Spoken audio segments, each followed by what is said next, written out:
Hey everybody, it is Wintermute coming to you from the think tank, and this is going to be kind of a long-winded video because I got a lot of ground to cover, a lot of things I want to go over, and what we're going to basically do is, now that I've done the videos with all the kind of initial core concepts of just about all the core concepts of the rules and kind of what was going on, now we're going back through like a revision phase, reworking some, taking the feedback from some players that have commented and things I've kind of realized that need to be fine tuned and going over that.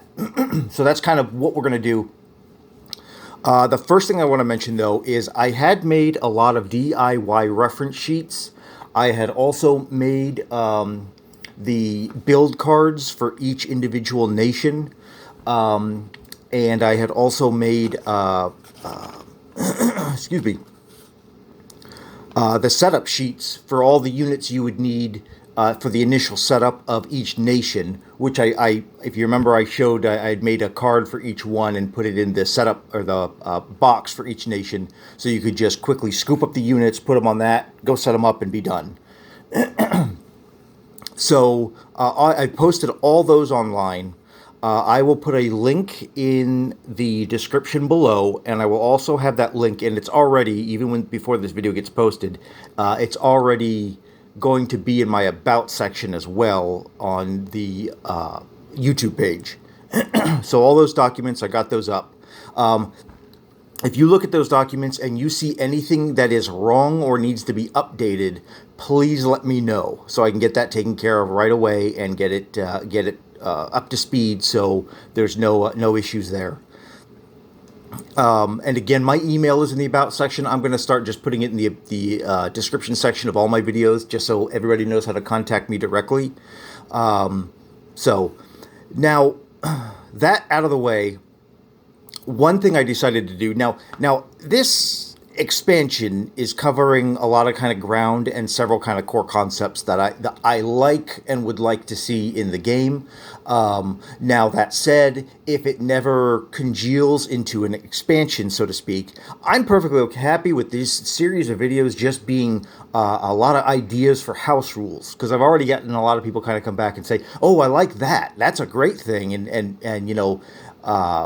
maybe they should use that in their basic game if they think it's a good idea.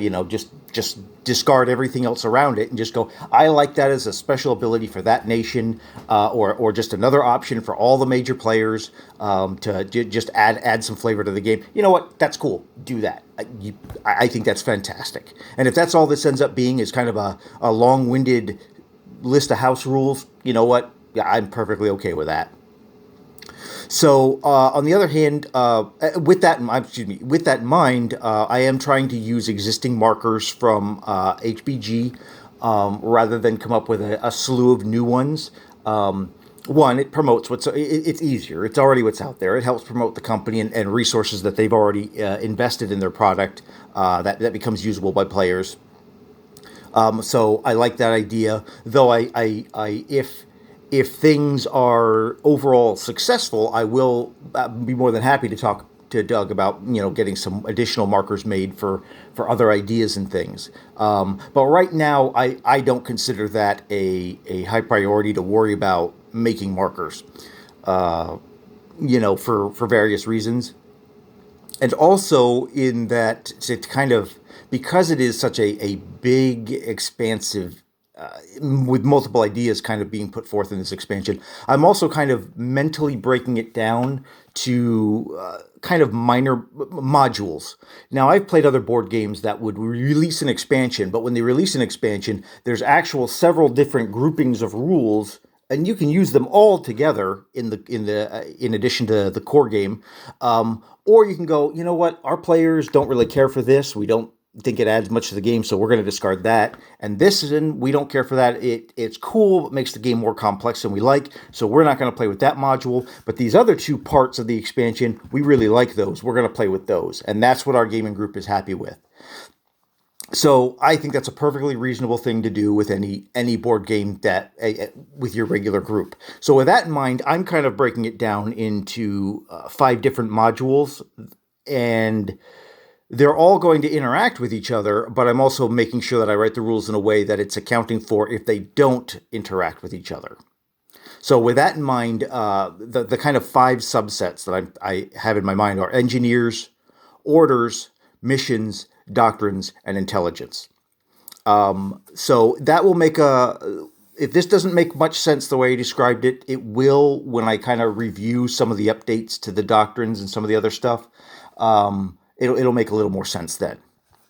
So that's some of the core concepts I wanted to kind of talk about going into this. The other thing moving forward that I wanted to talk about is some of the design philosophy behind what I was going for. I'm not looking to add anything to the game that is going to fundamentally change the core. I like the idea of more options. I like the idea of taking the grand strategic combat that, is each turn, because each turn is 6 months, and zooming in a little bit.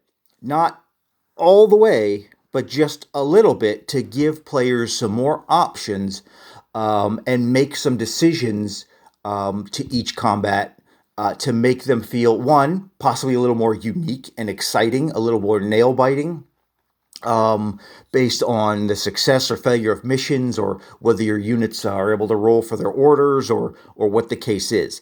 That's kind of what I have in mind, in part for this for the expansion, because obviously now. And you'll hear this a lot with any game, particularly Axis and Allies in Global War, is sometimes the combats just take forever. Sometimes the turns take forever. And so it is perfectly understandable if you're somebody that does not like to spend an extra, 5 to 10 minutes on a combat phase for each nation. This probably isn't a great expansion for you. I will admit that from the beginning. This is giving you more options within combat. Like I said, zooming in a little bit, but not too far that it bogs the game down. And so I'm trying to find this sweet spot right in there where players feel like they have a little bit more control over how the combats will work out, rather than just waiting to see how dice will work, because they can make some tactical decisions about the combat, about what kind of missions are performed, about whether this is the turn that they issue orders, or could they go another round before they start trying to get their units out of there, or whatever the case is. So that's kind of a like I said, that sweet spot is what I'm looking for. So with that in mind, there's also the back and forth of simplicity versus complexity.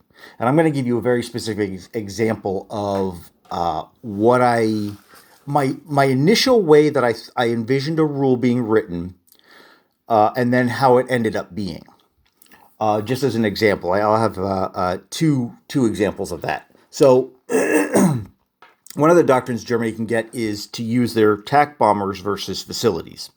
And I looked at the history of it, and attack bombers were used to attack facilities, and they were very accurate at it too. They could really plant their bombs right where they wanted.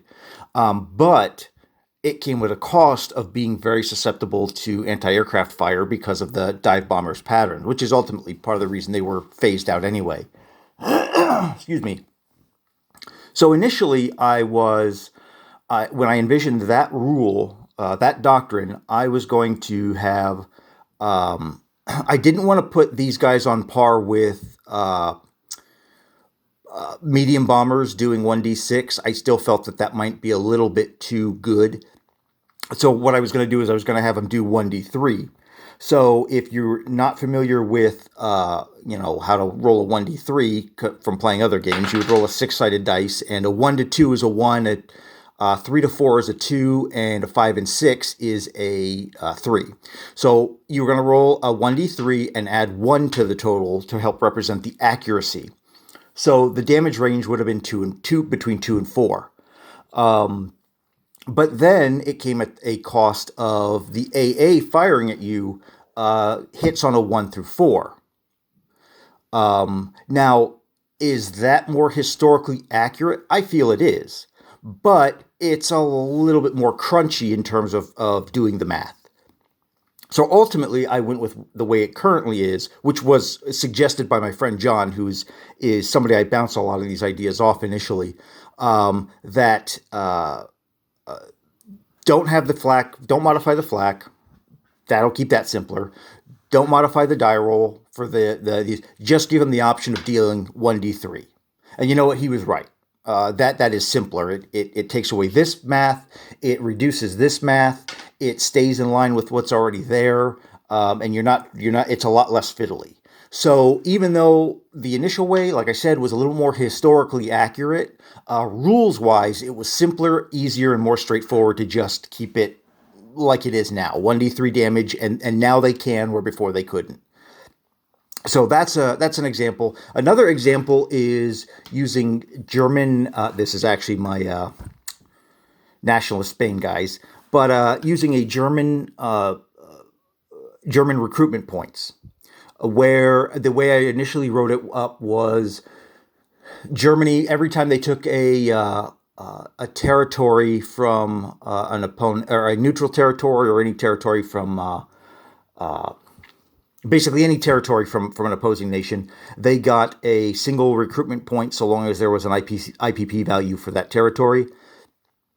And with that point, they could then spend them to build an infantry for 4, cavalry for 4, a militia for 3, and so on and so forth. And I'm like, you know what? There's an easier way to do that. So what I rewrote that rule was I simply allowed Germany to build a single colonial infantry per turn. But I did give them the bonus of it only cost them 3, as opposed to the 4, just as a little bit of extra seasoning. And maybe that's not a good idea. I just kind of, I felt that would be a good way to do it. But it already is using rules that are in place for colonial infantry. It is a lot less math intensive. You don't have a stack of chits over here representing your recruitment points and then spending them at the end of each turn, which is originally what I envisioned. You simply go, okay, it's my turn, my build phase, and I want to go ahead and build 1 colonial infantry in the Ukraine for 3 IPP. Much simpler, much easier, and I think it still fits with the idea of Germany recruiting from some of these areas that they invaded, and some of the people were happy, believe it or not, to see the Germans come in because they hated Russia for so god awful, for various historical reasons, which I'm sure you're all aware of. So those are 2 examples of where I opted to keep things simpler and more straightforward. So that is part of the design philosophy, and I'll have a few other examples of that as I move forward. But that's just one thing I wanted to kind of talk about what was going through my mind as I was writing the rules. Another aspect that I'm trying to focus on is standard mechanics, even if the standard mechanics don't reflect reality as well as people who are very versed in World War II doctrines and weapons would expect. And an example of that is,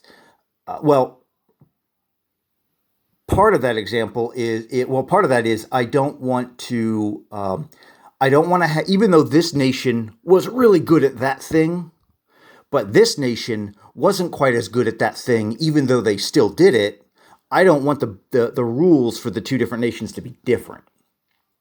So I can't think of an example right off the top of my head. But one thing that kind of fits into this is I have one of the options for Japan is diffuse production, where historically they had the average citizen had equipment in the back room of their home where they would build parts and then deliver them to the factory. So not everything that they were building was in one central industrial area. It was spread out amongst the city. So a consequence of that is, even though the Allies would hit factories, the Japanese would still be able to make parts that you would have expected them to have been unable to make, because you had every family had a lathe in their back room, and they were making 50 parts of whatever the case is a day, and then delivering them to wherever they were being assembled. So the rule that I use to represent that is, if you when you do any bombing against an industrial facility, or sorry, a factory in Japan homeland, you subtract 1 from each die down to a minimum of 0. So that would, basically you would get that would deal 5 points, not 7, assuming it was coming from a tactical bomber, or excuse me, a strategic bomber. Now that's how I chose to write that doctrine for Japan. And I felt that it worked. It was simple. It was easy to understand, used existing mechanics.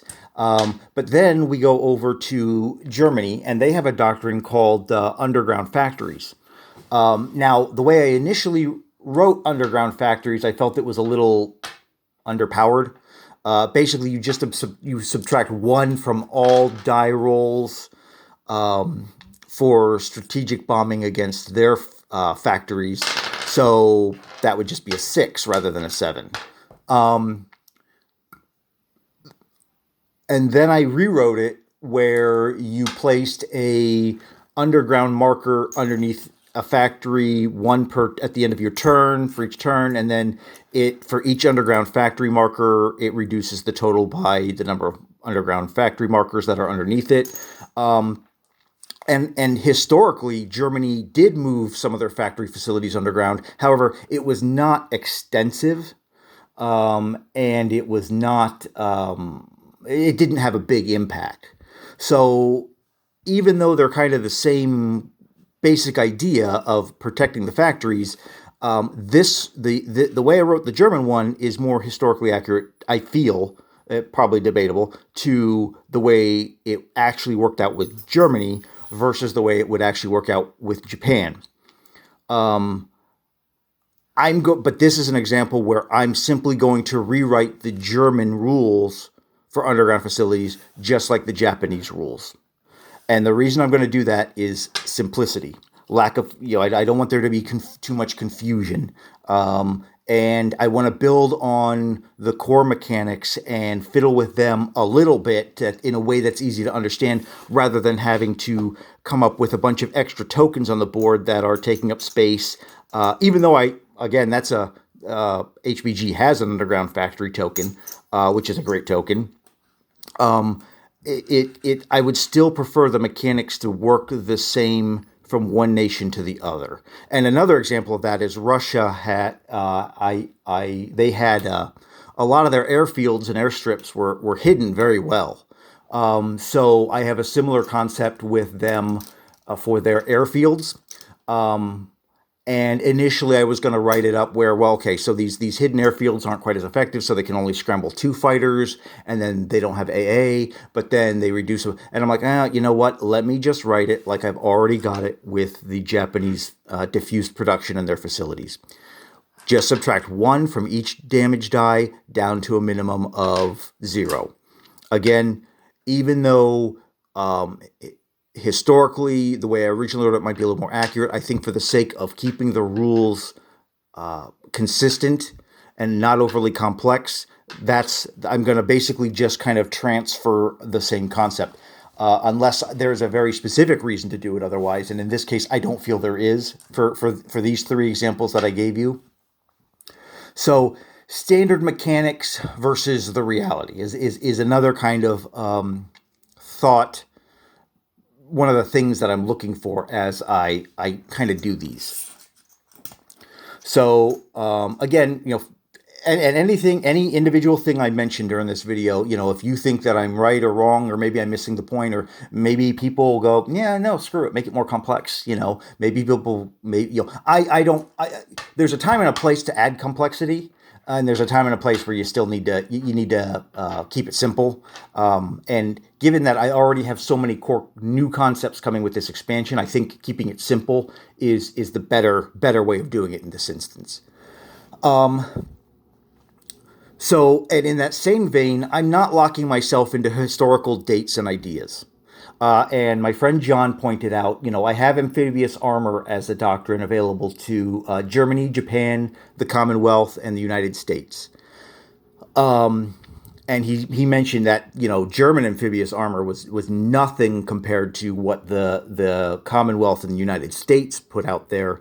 So why give it to Germany at all? And I go, you're right. You are right.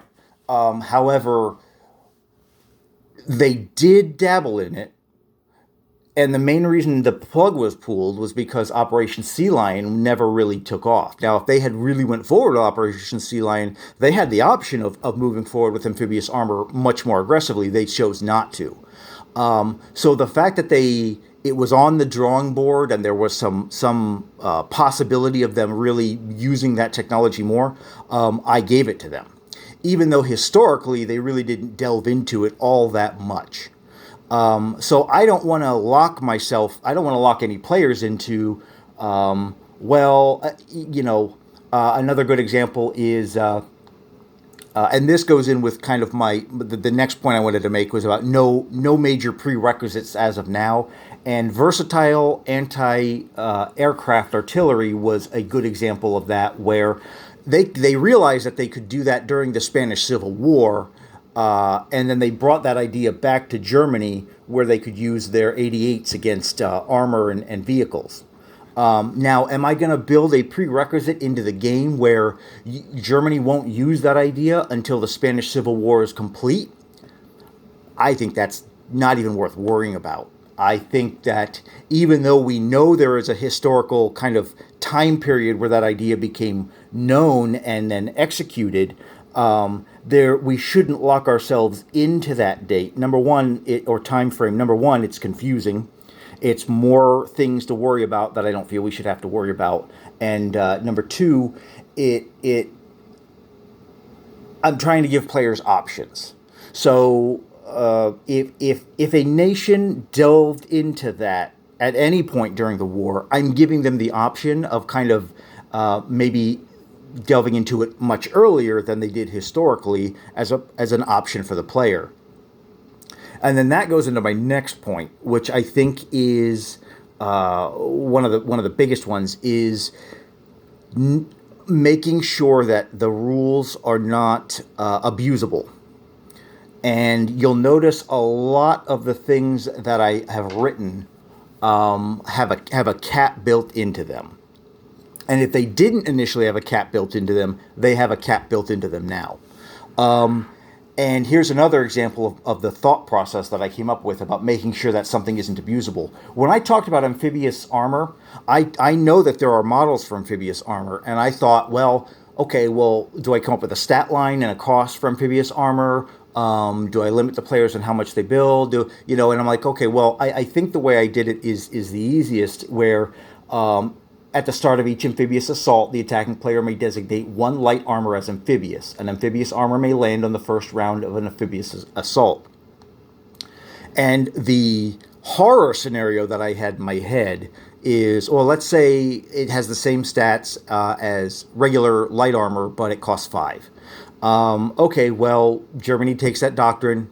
They husband some of their money, keep it away. They suddenly have 40 IPP a turn, and they decide they're going to go for Operation Sea Lion, and then they just go, in one turn, they just drop 8 amphibious armor. And then the turn after that, they just roll right into London with 8 amphibious armor, in addition to all the paratroopers, all the landing craft, all that other stuff. And I just felt that this would be a bit much. And this is the sort of thing that I think would be game imbalancing and impractical, wildly historically inaccurate in the sheer amount of amphibious armor that would be built. And I say wildly historically accurate in the point of that's just silly, as opposed to giving players options to delve more into it. So the way it's written, I give players the options of delving more into it by building light armor and then taking it with them during amphibious assaults. I think that is perfectly, a reasonable way of limiting it in a way that still gives players the option to delve into it more than was historically done, and gain the advantages of that because it was more using it more than historically was done, but at the same time not being overwhelmingly weird in a way that would have just been stupid. I hope you understand what I'm saying. There is that there's some ways you can bend the historical possibilities when you play historical war games, and play with what ifs, and then there are other ways where it's just like, okay, that wasn't even physically possible at that time in history. So I am. There is a while earlier I talked about not limiting ourselves. We still should limit ourselves to reality of reality, as opposed to the reality of history versus what if they had delved into that? What if they had put more research into that earlier, used them more throughout the war? Would they have been more effective for them? So there's an example of not. I don't want to lock myself into historical how it was historically with an iron fist, and I also want to make sure that there's caps built into the rules so nothing is abusable in a way that's ridiculous. Another good example is cruiser escorts. Initially, I'd written the rules that all your cruisers get 1d3 flak attack during the first round of combat. Well, I realized what's to stop America from basically building, that in like 2 turns, and then flying or coming over to Japan in addition to everything else they have, and then going, all right, you want to tangle? Let's tangle. That would be it would just be horrendous. So I built in the cap of 3, and most of my caps tend to be around 3, unless I feel that there's a reason for it to be a little bit more, or a little bit less. And you'll see examples as we kind of read some of the updated rules. But yeah, so I limit it to 3 cruisers per combat, get 1 single AA shot at 1 to 3 during the first round of combat, because they're designated to escort the carriers, kind of a thing, or the battleships, and specifically hit, which I know was something that they did later on in the war. Another thing that and this also kind of goes back to simplicity versus complexity. I know some cruisers later in the war dropped some of their firepower to put in more AA firepower. So in theory, I could have written the rules that their attack and defense goes down by 1, but then they get the AA shot. But again, that goes back to a little more complex than I think is worth it. We'll just keep it like that, and then worry about whether it should be an expensive doctrine or a less expensive doctrine, depending on how useful it becomes during the game. So there's some examples of the thought process in how I'm going about writing the rules as I move forward. I hope that kind of explains some of that. If you have any questions, feel free to let me know. I also wanted to touch upon game balance.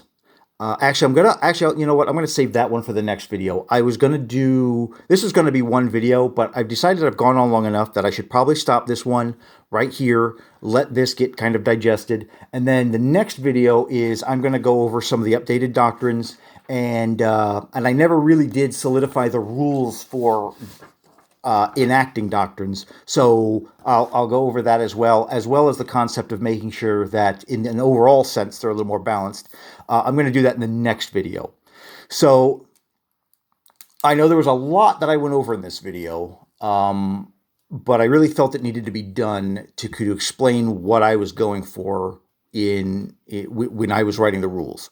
If anybody thinks I missed anything, if anybody thinks I'm flat out wrong, if anybody thinks I'm missing, something, or they have something to add that maybe I didn't cover, please, again, feel free to leave comments or email me directly if you don't feel comfortable posting directly online. I know some people don't, and that's fine.